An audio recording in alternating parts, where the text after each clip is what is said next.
It's another WRAL weather alert day with more heat and a chance of strong storm. Who has the best chance of seeing severe storms this afternoon, and when we could get a small break from the heat? Drought status. How has Raleigh's dry conditions changed after our recent days of rain? WRAL breaks down what you can expect when the drought monitor is released tomorrow. Deadly fireworks fire. A woman charged in an apartment fire that killed a 7-year-old faces a judge. How investigators say a July 4th celebration turned tragic. Rinse and repeat. Severe storms could fire up again this afternoon and evening, and the heat index could get into the triple digits. Good afternoon, everyone. I'm Renee Chu. And I'm Chris Levinger. Thank you so much for joining us this afternoon. We have meteorologist Elizabeth Gardner, who has been watching very closely to see when the next chance for rain is. We got a lot last night. Some places got a little too much at one time, though, Elizabeth. We did a little bit of flooding in a few places last night, and that's possible again, but it doesn't look like we will see as many storms. So hopefully it will keep that at bay, but we'll just get, a nice soaking, maybe in some places that didn't see any rain yesterday. We do have a level 1 risk, very similar to yesterday and the day before, and the heat advisory, just like yesterday, is in our southern counties. Here's what's happening right now. We have some lingering boundaries across our area, which is areas where storms are likely to form. We have one stationary front that's to our south. Just in the last hour or so, we started to see a couple of cells developing up in the mountains, and that's how it happened yesterday. By 1 or 2 o'clock in the afternoon, we started to see the thunderstorms firing up, and that's the likely timeline again today as well. So level 1 risk for severe storms, except for our southern counties. It doesn't mean you won't see any thunderstorms, but we'll have a better chance of some wind damage in the rest of the viewing area. 30% chance at 1 to 3 o'clock, and then a 40% chance later this afternoon. Yesterday, the chance was at about 50 to 60, so slightly lower today. We do have, of course, the heat advisory in effect again in orange in those southern counties. This is where it could feel like 106 or hotter. This is a look at our forecast of the heat index, up to 107 in Clinton, 106 in Goldsboro, 102 in Durham, and 101 over in Rocky Mount and Wilson. We do start to see those cumulus clouds. These are the clouds that will eventually start to grow taller and create thunderstorms. And so they're already in progress. They're already building out there. Woo, and our dew point is 76. I mean, that's one of the highest dew points that we really get to in the summertime. 85 is our current temperature. With the development of some clouds and storms, it should keep our temperatures down into the low 90s for this afternoon. But we will see temperatures getting a little hotter over the next couple of days. I'll show you when we're back near record highs again coming up. Elizabeth, thank you. Falls Lake water levels are up slightly after severe storms rumbled through the triangle over the past few days. WRAL's Ali Calabar joins us live from Falls Lake. And Ali, the area around the lake did get some significant rain, but Raleigh officials say it is not nearly enough to get us out of the drought. Yeah, Renee, Raleigh officials tell me that the rain we saw over the past 3 days did raise water levels by 6 inches. They say that's the first time that's happened in months. But as you can see behind me, there's grass growing on surface areas where water was once covering it. And we do want to show you this video from Sky 5 that shows just how low those lake levels are here at Falls Lake. Raleigh City Council voted last night to allow the city manager to move into stage 2 water restrictions if demand doesn't go down. So that would mean no watering yards or landscaping. City Council is urging residents to take those stage 1 restrictions seriously.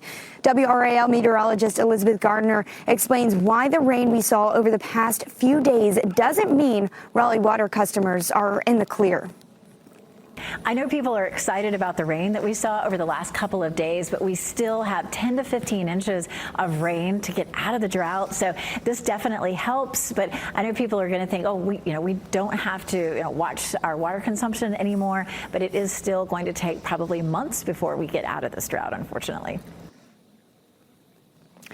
And the drought monitor does come out tomorrow. It should show some relief. That's according to Elizabeth. She says that it may not show how much rainfall we have seen over yesterday and into the morning, but we could see some relief. Of course, we'll be following this throughout the week. Reporting live at Falls Lake, Ali Calabar, WRAL News.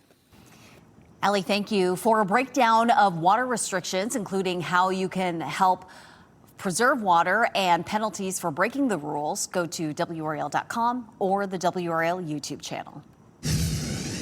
Levine here in the WRAL Live Center. We have an update on a story that we first reported as breaking news yesterday regarding the child that was pulled from the Neuse River here at Raleigh Beach. The Wake County Sheriff's Office has confirmed this morning that child died from their injuries. It was a 12-year-old girl who had disappeared in the water yesterday at around 11:30, where crews responded. They were able to do some CPR and then took her to the hospital. Again, the Wake County Sheriff's Office confirming that 12-year-old girl died from her injuries today. That is just so sad to hear. But thank you for that update, Laura. Well, the suspect charged in connection to an apartment fire that killed the child made her first court appearance this morning.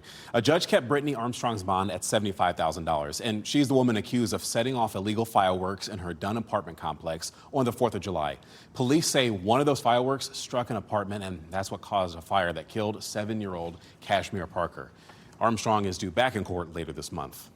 We also have some breaking news we're following this noon hour. Governor Josh Stein vetoed a bill that would crack down on homeless camps in public spaces. That bill would have made it so that people who are homeless could have slept in designated areas created by their local governments. We do have some video to match that right here. It's not showing it right there on your screen. But supporters say that essentially this would have improved public safety. However, Governor Josh Stein argues the legislation does not help people who are homeless get back on their feet. You can read much more about that on WRAL.com. Raleigh city leaders are working on drafting a curfew for people under 18. Let's go ahead and advance there. This comes days after 9 people were hurt and dozens were arrested last weekend. WRAL's Kelsey Coffey says that leaders are looking for accountability. Raleigh city leaders say they're taking action.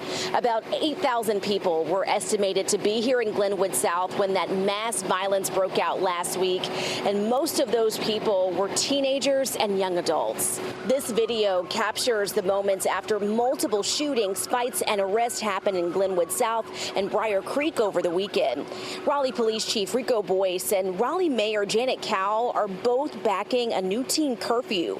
Those hours would be from 11 p.m. to 6 a.m. Chief Boyce also suggested bag restrictions in areas like Glenwood South after several guns were recovered Saturday night. He's calling for parents to be held accountable. If your child is not home at 9, 10, 11 o'clock, 12 o'clock, and God forbid we had our first shooting at 1:34 a.m., there were still kids out on Glenwood South.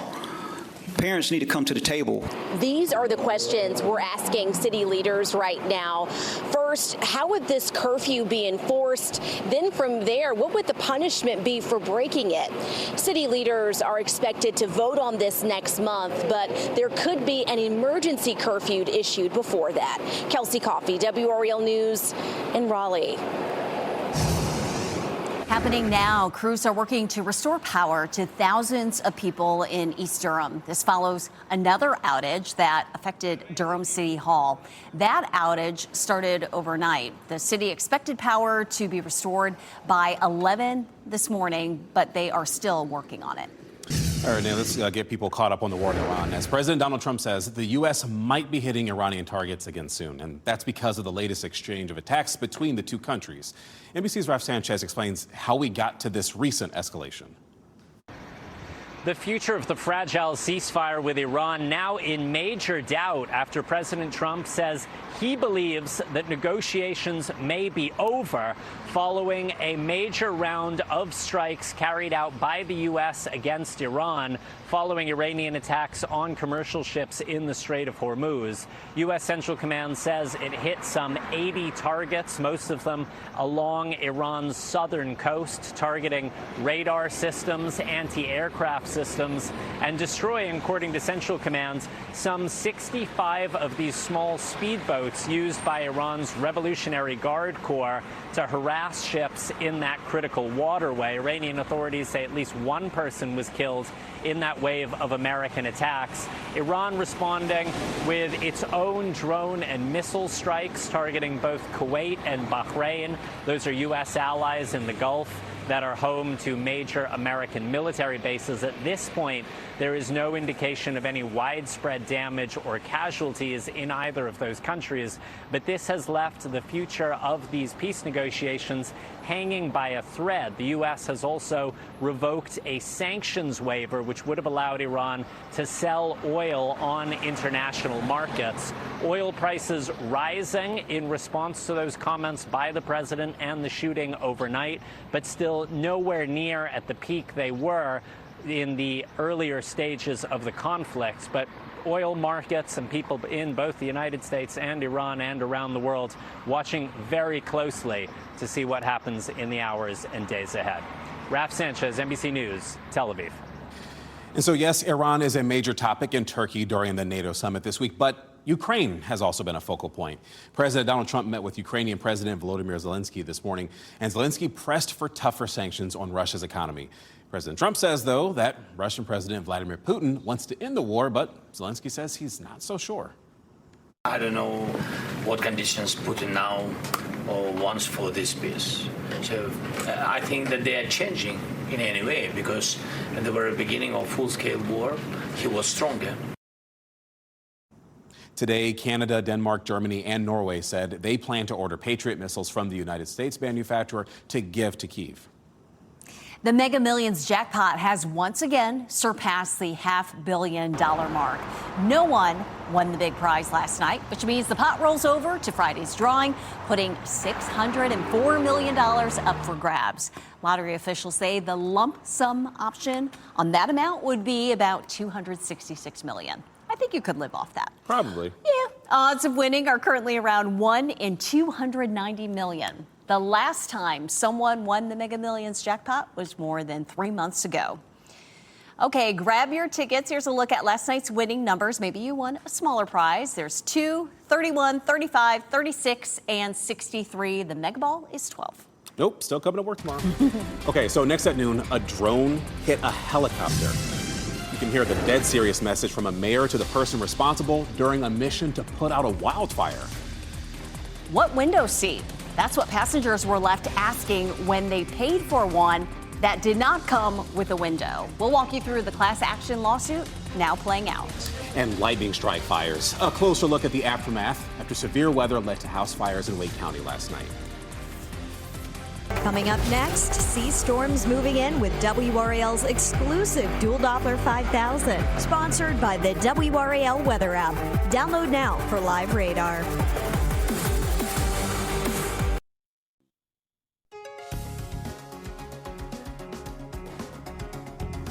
It's a lot quieter today than it was last night. Fairly sweet for a week, but it's because of all that severe weather we had, and there is the possibility of additional rain later today. Elizabeth Gardner's tracking that as you're watching WRAL News, available on Spectrum and the WRAL app on your TV or your streaming device. Well, protesters are demanding answers from federal law enforcement because ICE agents shot and killed a man in Houston, Texas. The protesters chanted and they called for justice as they mourned the victim. The victim's name was Lorenzo Salgado Araujo. They expressed anger over the Trump administration's immigration crackdown escalation. And ICE claims the man tried to run over an officer who then fired his weapon in self-defense. But agents say that the man was an undocumented immigrant who was not following commands. What happened to taking the murderers out? What happened to taking the rapists out? What happened to taking the drug dealers down? Not innocent people. That's not what you said, President Trump. Houston police were not part of the ICE operation. They say they responded afterward to help with direct trafficking. Lawyers for President Trump are asking the Supreme Court to reconsider its rejection of the president's appeal in the E. Jean Carroll sexual abuse and defamation case. In 2023, a jury ordered the president to pay a $5 million civil judgment. The request comes just days after the Supreme Court declined to hear an appeal. In a new filing, the president's new attorney said he needed more time to become familiar with the facts and procedural circumstances of the case. Trump's former lead counsel, Justin Smith, took up a position as a federal judge last month, a post he was nominated by the president. The race to replace Senate candidate Graham Plattner is underway. Dozens of Democrats on Capitol Hill have called for the embattled candidate from Maine to drop out of the race after a woman he dated accused him of forcing her to have sex with him. Plattner denies the sexual assault allegation and has not stepped aside.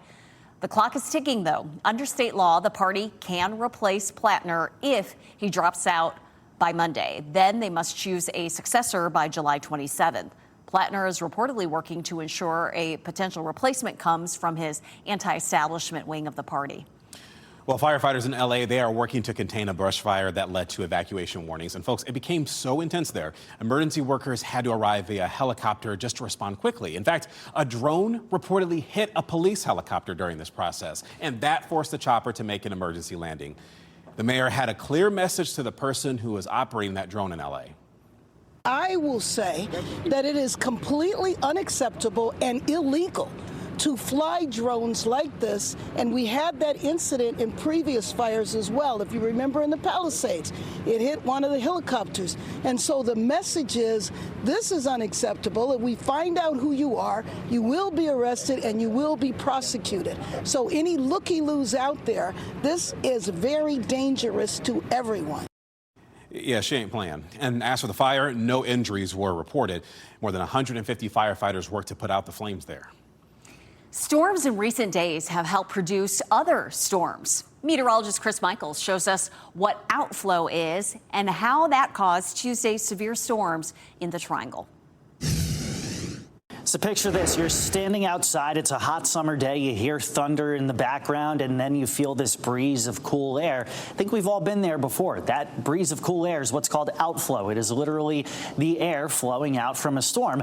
At the same time, you've got some heat and some humidity, so that establishes what's called an outflow boundary, and storms can then form along that boundary. So that's how one storm can cause another to form, and we saw that happen on radar last night. So let's go ahead and play this in motion. See that little line right there? That's your outflow boundary that, boom, sparks another storm as more heat and humidity moves into it. Something that happened over parts of Orange, Durham, and northern Wake counties, and something that does typically happen around here.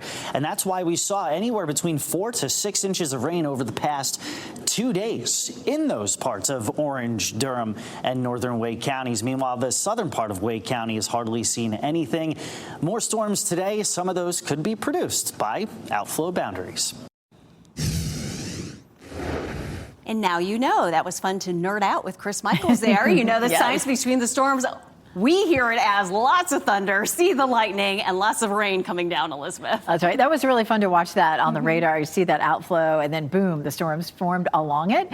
And so, again, that's kind of, in the weeds a little bit, but we do have the same pattern in our forecast again today. And we did have some very heavy rain with some of those storms yesterday, and we are likely to have maybe some brief isolated flooding again today. We'll have scattered storms that start to develop this afternoon. We also have the heat. Same story as yesterday. Our southern counties are in that heat advisory. Just starting, almost identical to yesterday, almost right at the same place at the same time, right there on the southern part of Person County and the Durham County line. Little bitty tiny cells starting to pop. Once they start to pop, we know that the temperature is hot enough for these storms to really start to grow and create thunderstorms. So we have the pretty little puffy cumulus clouds, and of course the ground heats up and that air continues to rise, and it gets hotter and hotter and rises farther and farther, and the storms begin to pop up. This is another look at that 2-day rainfall. And as Chris was saying, it's unfortunate that in this sort of pattern, we don't see equitable rainfall. So southern Wake County all the way through Harnett County and the Sandhills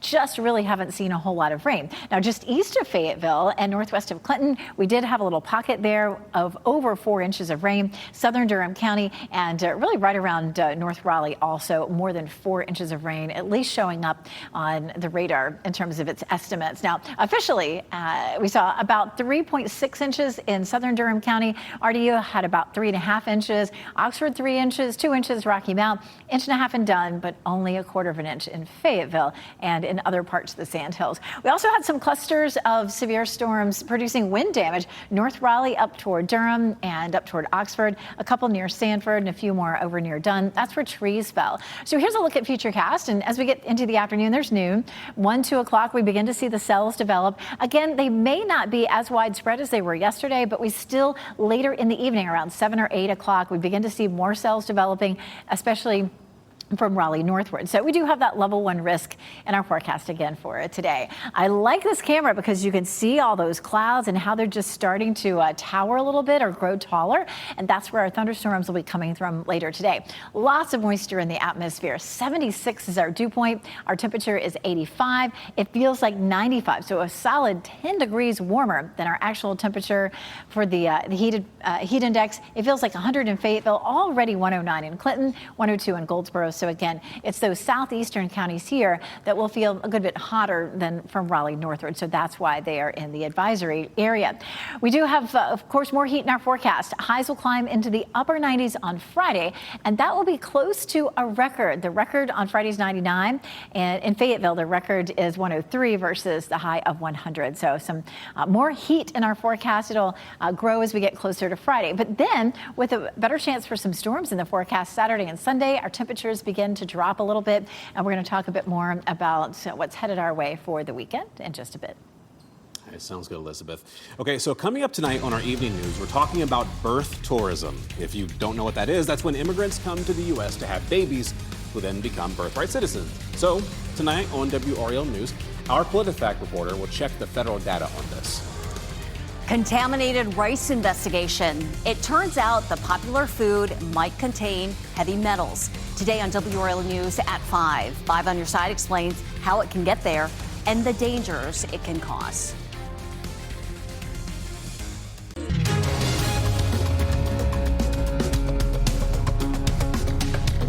Okay, so imagine paying for a window seat on an airline, but there's no window when you get there. Well, that's why there's a class action lawsuit right now against United Airlines. You see, passengers say they paid extra to sit in window seats that didn't have windows. The airline says window actually only refers to the location of the seat.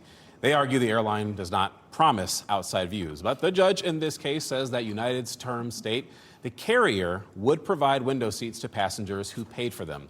The plaintiffs claim passengers often buy window seats for children, flying anxiety, motion sickness, and just the views. Actually, Delta Airlines is facing a similar lawsuit. Now, in a different lawsuit, 7-Eleven is taking Nike to court, and that's for trademark infringement over sneaker colors. The convenience store claims that Nike's upcoming Air Max 95 shoes deliberately copied its colors. The orange, green, and red color design, it's been trademarked by 7-Eleven for nearly 40 years. Nike planned to release the shoe this Saturday, but are no longer posted on the store's launch website. Yes, you can copyright the colors. Today, Wake County will unveil the design of new bike trails to replace the trails that were eliminated at Lake Crabtree Park. The new Haley's Branch trails will be near the park. This is part of the result of a series of public input sessions. A meeting will be held today in the Academy event space at downtown Cary Park. That's from 4 until 7 today. Well, it is a WRAL weather alert day, and in addition to the heat, we're talking about more storms headed our way, at least later today in the viewing area. We have Elizabeth returning with a timeline for that rain. Negative side effect. Some people choose surgery to live healthier lives, but they might be setting themselves up for another disorder. What a recent study revealed. And here's a look at your winning North Carolina education lottery numbers.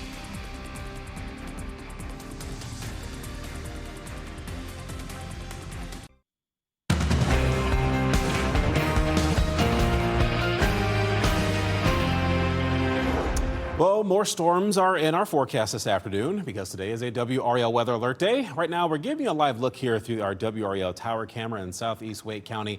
It's looking pretty cloudy for the time being, and things could shift from here later in the day.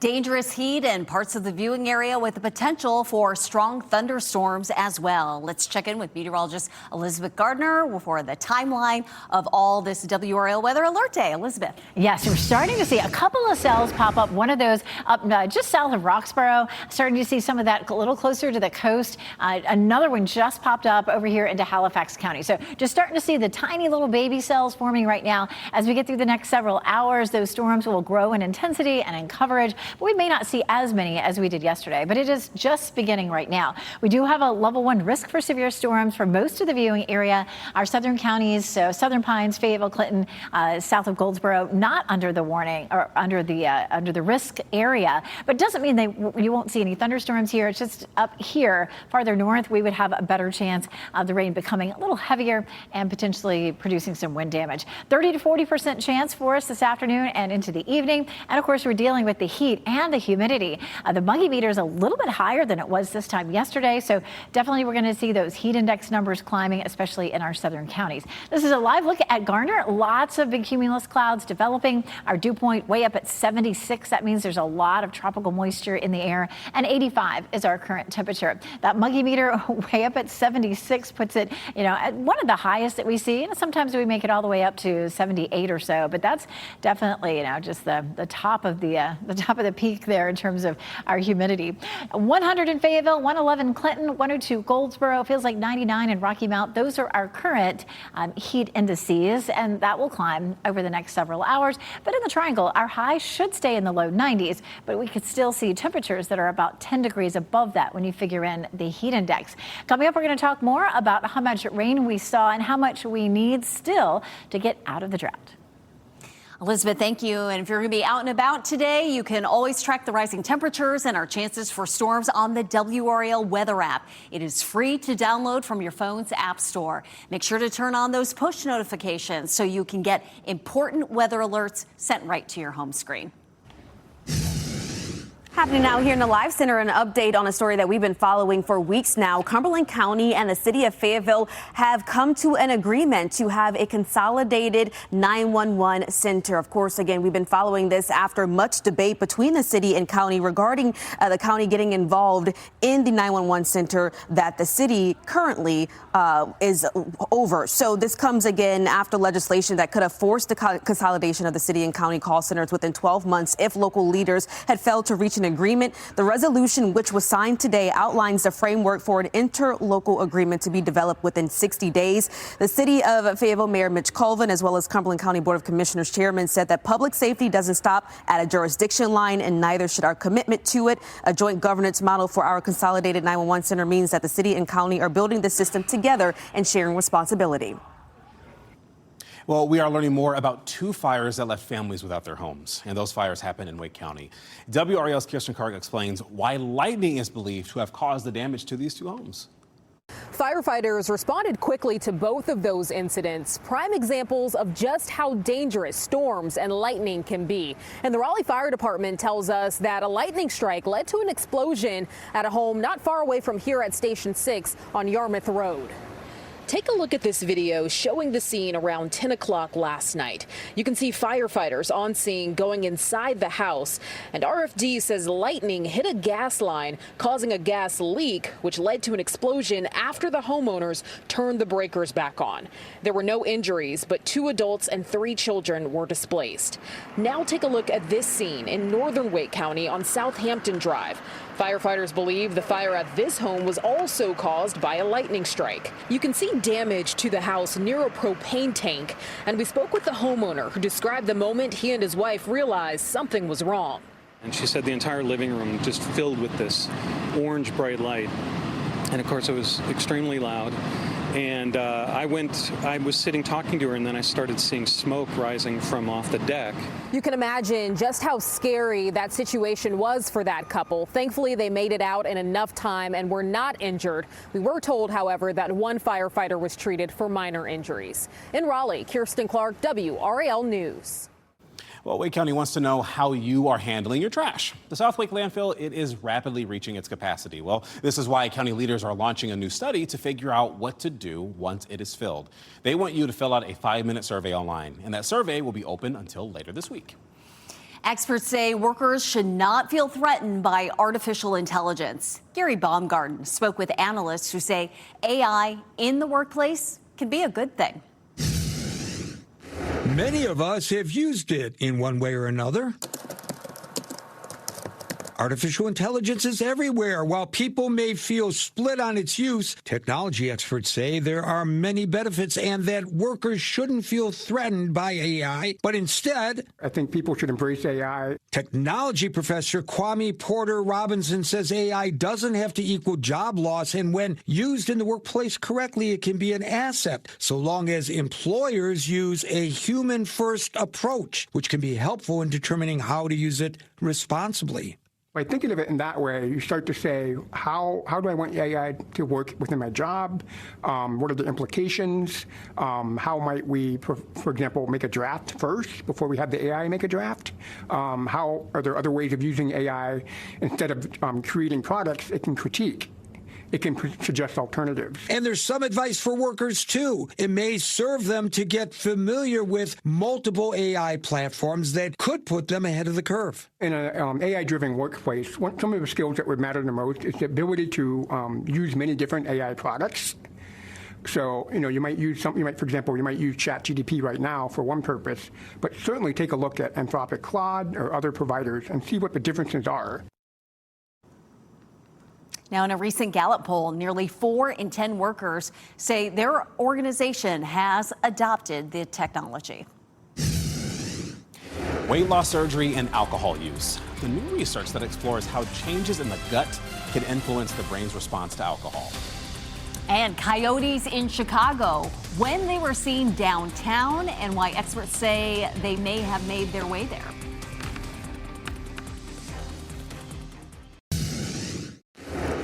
Following some breaking news here in the Live Center, where a Cumberland County Schools activity bus was involved in a car crash in Brunswick County. This is all new information coming in from our sister station, WECT, on the scene right now, reporting that first responders were seen helping children off the bus. So children were on board of that activity bus. Now, this happened around US 17 and US 74, 76 in Leland. According to Drive NC, that stretch of the highway is shut down at this time. That is US 17 to US 74 West closed. Again, a Cumberland County school bus, activity bus, involved in a crash. Our news desk has reached out to Cumberland County Schools to gather more information. Weight loss surgery may increase your risk of alcoholism. According to a new study, bariatric surgery changes how the body processes alcohol. Researchers say people who undergo that surgery absorb alcohol more rapidly, meaning they get drunk faster and have a harder time sobering up.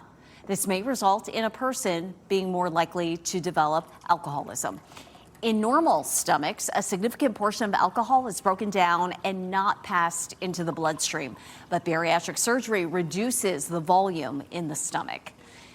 After being cut off for nearly a year, Planned Parenthood and 2 other smaller regional providers are resuming billing Medicaid for services. The funding that was cut under President Trump's funding bill extends to services other than abortion, which was never covered under Medicaid.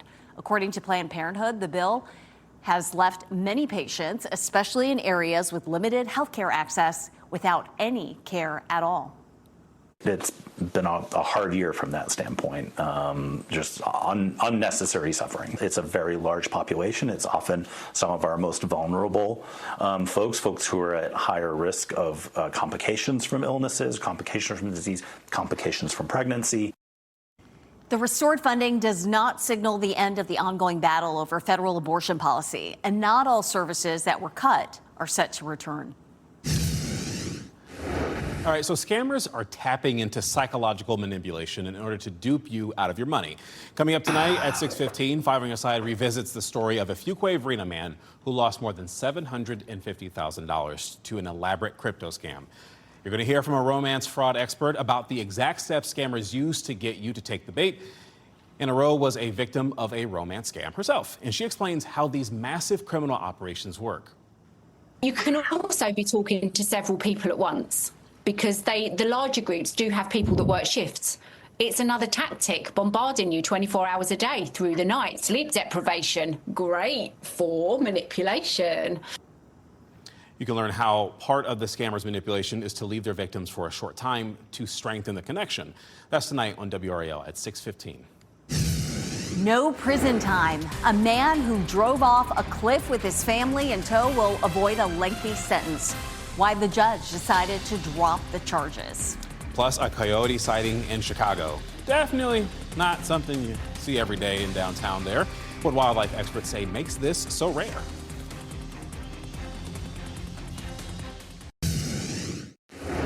We just received a big update on that investigation involving a Cumberland County school bus accident that happened in Brunswick County. Take a look at this video where you can see the activity bus flipped upside down here on the roof. If we can get that video playing. There we go. Here in Brunswick County. Now, Cumberland County Schools just confirmed that 26 people were on board, including the bus driver and students. It was students for Douglas Byrd High School. They were heading to a football match. Of course, we know it's summer with all of those activities and events going on. So we're working to gather more details, but thankfully, it appears that no one suffered any serious injuries from this incident. Again, this crash in Brunswick County involving a Cumberland County Schools activity bus. That is a relief to hear that no one was seriously injured. Thanks for that update. A doctor accused of intentionally driving his family off a cliff will not face time in prison after a California judge dismissed 3 attempted murder charges. You may remember this story from January 2023. Dharmesh Patel was with his wife, 7-year-old daughter, and 4-year-old son when he drove his Tesla 300 feet off of Devil's Slide in San Mateo County. First responders say it was a miracle they all survived. Psychologists testified that he experienced a psychotic break. Patel entered a 2-year mental health diversion program, and experts say he is recovering. A rare sighting in downtown Chicago has residents and tourists alike on edge. Coyote sightings in Chicago are not rare, but during the daytime, that's a different story. A senior wildlife biologist says he thinks this coyote may have made their home near the museum campus nearby and possibly just had pups. Now, adults are working double time, even in the daylight, to get food for the growing pack. Experts say coyotes generally avoid humans, and they suggest that people do the same. All right, no coyotes here in the studio. That's good. Definitely want to see that Good. walking about, right? Right. We're just talking about why it's another WRAL weather alert day. Again, we got the heat. We also have got the chance for storms a little bit later. Kind of a copy and paste situation as of yesterday, compared to yesterday. Yeah, very similar to yesterday and the day before. The only difference, maybe we see fewer storms today than we did, but hopefully somebody will see rain without the severe storms. We did have a number of reports of wind damage yesterday and the day before. Of course, heat is another issue as well. We have a major heat risk for the afternoon. We take a look at our weather maker here, and we had a number of storms last night. We do have a couple of tiny cells just beginning to pop up now, and those will grow in coverage and intensity over the next several hours. We're going to take one more look.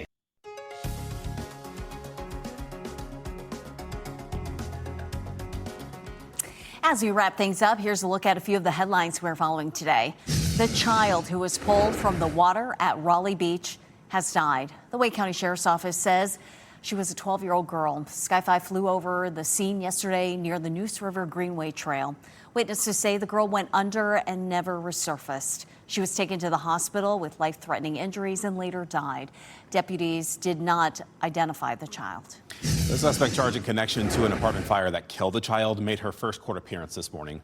A judge kept Brittany Armstrong's bond at $75,000, and she is accused of setting off illegal fireworks in her Dunn apartment complex. That was on the 4th of July. And police say one of those fireworks struck an apartment and caused a fire that killed 7-year-old Kashmir Parker, who you just saw a moment ago. Armstrong is due back in court later this month. Falls Lake water levels are up slightly after severe storms rolled through the triangle over the past few days. Raleigh water officials say the rain did raise the lake level by 6 inches, and that's the first time in months the lake level has increased. The new drought monitor comes out tomorrow.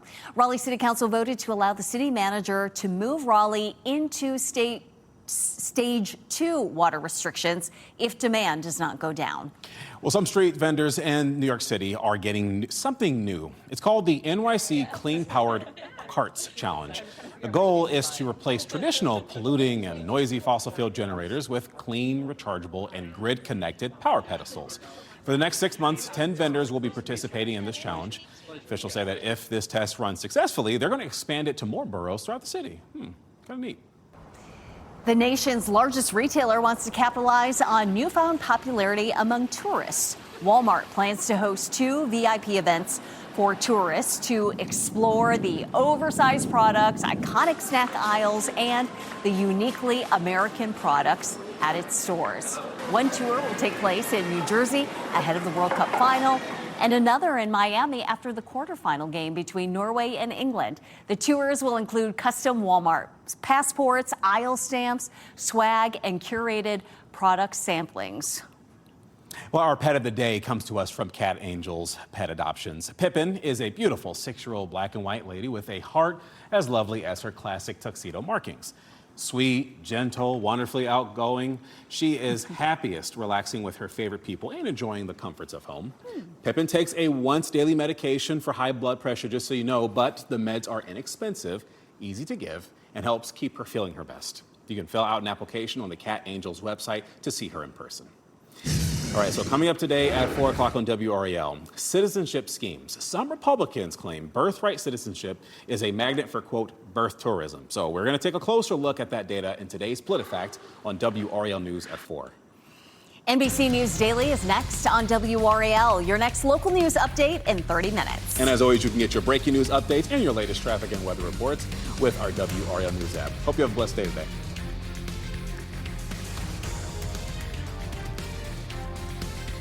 Stay safe with the latest WRAL Weather Alert Day info. Get up to the minute weather and traffic conditions when you get in your car. In Raleigh on 99.3 FM, in Durham 96.5 FM, and everywhere on 101.5 HD3.